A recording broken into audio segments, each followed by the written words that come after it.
Siap, logistik ya? Siap, ya. Oh, nggak punya ini ya? Siap. Polres Oku Timur melakukan penebalan pengamanan di gudang logistik KPU Oku Timur dengan menambah personil Polwan pada pengamanan gudang. Hal tersebut dilakukan guna memastikan keamanan dan kelancaran proses kelogistikan pemilu yang dilakukan oleh KPU Oku Timur. Kapolres Oku Timur AKBP Dwi Agung Setiono bahkan melakukan peninjauan langsung proses pelipatan surat suara di gudang logistik KPU Oku Timur didampingi oleh PJU Polres Oku Timur, Komisioner KPU Oku Timur dan Bawaslu Oku Timur. Setidaknya sebanyak 250 orang yang melakukan proses pelipatan dan penyortiran surat suara di gudang logistik KPU Oku Timur dengan pengawasan ketat. Kapolres Oku Timur menegaskan akan terus mengawal proses tahapan pemilu hingga hari puncaknya nanti dan memastikan semua berjalan lancar guna mewujudkan pemilu di Kabupaten Oku Timur yang aman dan damai.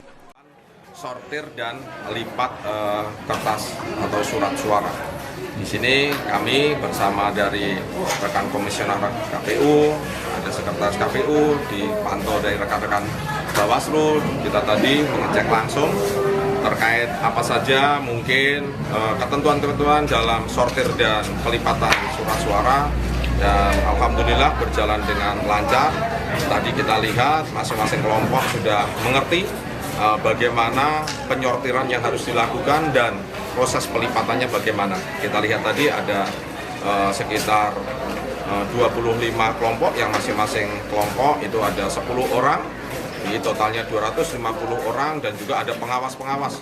Jadi satu orang mengawasi 3 sampai dengan 4 kelompok. Alhamdulillah berjalan dengan lancar. Alfandri Jeffriyadi, PAL TV.